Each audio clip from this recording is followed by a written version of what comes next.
Që nga fillimi i kohës, para se toka të kishte formë dhe para se drita të thyente errësirën, fryma e shenjtë ishte aty. Bibla thot: fryma e Perëndisë lëvizte mbi sipërfaqen e ujrave. Zanafilla 1:2. Ai nuk është një fuqi pa personalitet, por vetë Perëndia që lëviz, jep jetë dhe sjell rend. Çdo gjë që ekziston mori frymë, ritëm dhe qëllim prej tij. Kur Perëndia foli, u bëft drita. Fryma ishte ai që e bëri fjalën realitet. Ai është frymëmarrja e krijimit, ai që zgjon kaosin dhe e shndron në bukuri. Kur Adami u formua nga pluri, ishte përmes frymës që ai mori shpirt dhe u bë njeri i gjallë. Pa frymën e shenjtë nuk ka jetë, nuk ka dritë, nuk ka lëvizje. Që nga fillimi, fryma ka një mision: të shfaq lavdinë e Atit dhe të sjell dritë në çdo errësirë. Ai është fillimi i çdo fuqie hyjnore dhe fryma që vazhdon të fryjë në historinë e njerëzimit. Që nga Adami e deri tek patriarkët, fryma e shenjtë vazhdoi të veprojë. Ai foli përmes Noeut kur paralajmëroi përmbytjen dhe dha forcë tek Abrahami për të besuar në premtimet e mëdha. Por ishte te profetët që fryma e shenjtë u shfaq me madhështinë e tij. Isaia, Jezekia, Danieli, të gjithë folën për gjëra që njeriu s'mund t'i dinte pas zbulesën hyjnore. Vet Bibla thot: profecia nuk vjen kurrë nga vullneti i njeriut, por njerëzit folën nga Perëndia, ndërsa ishin të shtyrë nga fryma e shenjtë. Fryma zgjodhi njerëz të zakonshëm dhe i bëri instrumente të qiellit. Ai zbuloi ardhjen e Mesias, mbretërisë së Perëndisë dhe shpëtimin për të gjithë njerëzimin. Pa frymën, fjala do të ishte thjesht tekst. Me frymën, ajo u bë jetë, fuqi dhe e vërtetë e përjetshme. Misioni po përgatitej, fryma po tregonte rrugën drejt Jezus Krishtit. Mojsiu nuk ishte vetëm udhëheqës i Izraelit. Ai ishte njeri i mbushur me frymën e Perëndisë. Ishte fryma që e fuqizoi për të përballuar faraonin, për të ndarë detin e kuq dhe për të shoqëruar popullin drejt lirisë. Shtylla e reve ditën, shtylla e zjarrit natën, ishin shenja të pranisë së frymës hyjnore. Në malin Sinai, kur Zoti i dha ligjin, fryma përflaku malet me dritë të shenjtë. Kur Mojsiu lodh, Perëndia vendosi frymën e tij edhe mbi 70 pleq, që populli të udhëhiqej me dituri. Por ndodhi diçka profetike. Mojsiu tha: do të doja që i tërë populli i Zotit të ishte profet, dhe Zoti t'u jepte atyre frymën e tij. Ky ishte një premtim për kohët e ardhshme, kur fryma nuk do të qëndronte vetëm te disa të zgjedhur, por do të zbresë mbi të gjithë ata që besojnë. Një revolucion shpirtëror po afrohej. Tek Davidi, fryma e shenjtë veproi fuqishëm. Ai u vajos si mbret përmes frymës, mori guxim përballë Goliatit dhe shkroi psalme që akoma prekin zemrat. Bibla thot: fryma e Zotit foli nëpërmjet meje. Edhe Salomoni mori diturinë hyjnore nga fryma, për të ndërtuar tempullin ku do të zbres lavdia e Perëndisë. Kur tempulli u përurua, një re hyjnore mbushi vendin dhe askush nuk mund të qëndronte në këmbë prej fuqisë së frymës. Përmes tyre, fryma tregoi se ai jo vetëm shpëton, por dhe ndërton, udhëzon, jep muzikë, art, lavdi e drejtësi. Megjithatë, Izraeli shpesh i kthente shpinën frymës. Kështu paralajmërua një ditë kur Perëndia do të bënte një beslidhje të re, më të thellë, më personale.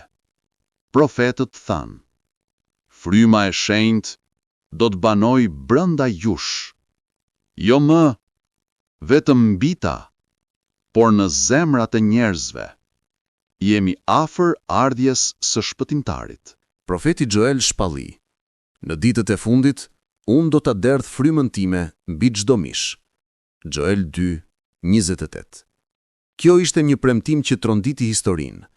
Nuk ishte vetëm për mbret, profet e priftërinj, por për çdo njeri, burra e gra, të rinj e pleq, sklever e të lirë. Profetët e tjerë e konfirmuan: Një Mesia i vajosur me frymë do të vinte, një mbret i drejtësisë dhe i paqes. Isaia tha: "Fryma e Zotit do të pushojë mbi të." Isaia 11:2.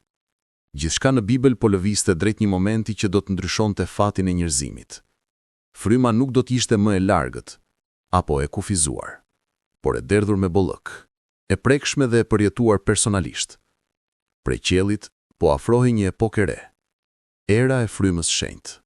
Kur ëngjëlli i foli Marias, ai tha: "Fryma e shenjtë do të vijë mbi ty." Luka 1:35. Vet ardhja e Jezusit në tokë është vepër e frymës. Fjala u bë mish përmes fuqisë së tij. Me lindjen e Krishtit, profecitë e mijëvjeçarve u bën realitet. Bariut ju shfaq drita e qiellit dhe ëngjëjt kënduan lavdi. Fryma po shpallte ardhjen e mbretit. Jezusi nuk ishte thjesht njeri i madh. Ai ishte i vajosuri, Mesia, i mbushur me frymën e shenjtë që nga fillimi. Ai erdhi për të sjellë shërim, shpresë dhe shpëtim për të gjithë njerëzit. Nëpërmjet tij, fryma do të zbulohej në mënyrën më të fuqishme që bota kishte parë ndonjëherë. Epoka e re sapo kishte filluar. Kur Jezus ju pagzua në Jordani, qielli u hap dhe fryma e shenjtë zbriti mbi të si një pëllumb i shëndritshëm. Një zë nga qielli tha: "Ky është biri im i dashur." Mateu 3:16-17. Kjo ishte vajosja publike e Jezusit, fillimi i shërbesës së tij. Që nga ai moment, Jezusi u udhëhoq plotësisht nga fryma. Ai shëroi të sëmurët, çliroi të pushtuarit, ringjallë të vdekurit. Çdo mrekulli ishte dëshmi e fuqisë së frymës së shenjtë që vepronte përmes tij. Aty u shpall një të vërtetë e madhe. Fryma që forconte Jezusin do të vinte edhe mbi ne. Premtimi po afrohej. Në natën e fundit me nxënësit, Jezusi u foli për një mister të madh. Unë do t'i lutem Atit dhe ai do t'ju jap një ndihmës tjetër. Joni 14:16. Ai e quajti frymën mësues, ngushëllues, ai që tregon të vërtetën. Jezusi nuk do t'i linte të vetmuar. Fryma do të ishte pranë tyre, brenda tyre. Do t'u fliste. Do t'u jepte fuqi për të përhapur ungjillin në të gjithë botën. Do të merrni fuqi kur fryma e shenjtë të vijë mbi ju. Veprat 1:8. Nxënësit nuk e kuptonin plotësisht, por qielli po përgatitej për një shpërthim hyjnor që do të ndryshonte historinë. Kur Jezusi vdiq në kryq, Bibla thot: ai e dha frymën. Por vdekja nuk mund ta mbante birin e Perëndis. Ai u ringjall me anë të frymës së shenjtë. Romakëve 8:11. Ringjallja ishte triumfi më i madh i frymës, fitoria mbi mëkatin dhe vdekjen. Jezusi u shfaq nxënësve dhe u tha: "Merrni frymën e shenjtë." Joni 20:22. Ishte frymëmarrja e re e njerëzimit, një krijim i ri. Por premtimi nuk kishte mbaruar. Jezusi tha: "Prisni në Jeruzalem, derisa të visheni me fuqi nga lart." Luka 24:14. Tani qielli ishte gati të zbriste në tokë. Në ditën e 50-s, ndërsa 120 besimtar po luteshin, ndodhi momenti më i madh në histori pas ringjalljes. Një zhurmë si stuhi erdhi nga qielli dhe mbushi dhomën. Gjuha të zjarrit u shfaqën mbi çdo një prej tyre. Ata u mbushën me frymën e shenjtë dhe folën gjuhë të reja. Ky nuk ishte një fragment shpirtëror, ishte lindja e kishës. Frikacakët u bën predikues të guximshëm. Ungjilli shpërtheu si dritë në çdo komb. Epoka e frymës së shenjtë filloi zyrtarisht. Pas Pentekostit, gjithçka u transformua. Besimtarët u udhëhiqnin, shëronin, profetizonin dhe përhapnin fjalën me guxim. Çdo mrekulli në librin e veprave ishte vepër e frymës, nga shërimi i të çalvëri deri tek hapja e burgjeve me tërmet hyjnor. Fryma jo vetëm jepte fuqi, por edhe bashkonte, një zemër, një shpirt, një vizion. A I vendoste kupolën e dashurisë dhe drejtësisë në kishë. Nuk ishte më kufi, jo hebre apo grek, por trupi I Krishtit të mbushur me frymë. Frymë e shenjtë u dha besimtarëve dhurata të mbinatyrshme, mrekulli, gjuhë, profeci, dallim shpirtrash, fjalë dije dhe shërimi.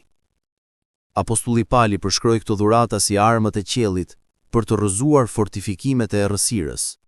Dhuratat nuk janë për spektakël, por për nderin e Jezusit dhe ndërtimin e kishës. Ato janë shenja se Perëndia është ende aktiv, ende I gjallë, ende shëron e transformon. Profecitë e lashta po realizohen. Besimtarë në të gjithë botën po përjetojnë zgjime, shërime dhe çlirime. Xhoel u përmbush, fryma po derdhet mbi çdo mish, ndërkohë errësira po rritet. Por fryma e shenjtë është ai që mbron, udhëzon dhe u jep besimtarëve forcë që të qëndrojnë deri në fund. Bibla thot: ai që ka vesh, le të dëgjojë çfarë I thot fryma kishave. Në ditët e fundit, fryma e shenjtë do të përgatisë kishën për momentin më të madh, rrëmbimin. Ai do të ngrejë besimtarët për të takuar Krishtin në re. Kjo është shpresa e gjallë. Ata që ecin me frymën do të shohin lavdinë e Perëndisë. Ata nuk do të friksohen nga errësira sepse brenda tyre ndodhet ai që është më I madh se bota. Historia nuk mbaron në Bibël. Fryma e shenjtë është ende duke lëvizur. Ai është afërsia e Perëndisë brenda teje. Ai që të shëron rrënojat e zemrës, të udhëheq në të vërtetën dhe të jep fuqi për të përballuar çdo betejë. Çdo njeri që thret emrin e Jezusit mund të mbushet me frymën. Ai është dhuratë për ty, sot, këtu, në këtë moment. Hap zemrën dhe thuaj: Zot, mbush-më me frymën tënde. Sepse historia vazhdon. Dhe ti, I ftuar të jesh pjesë e saj.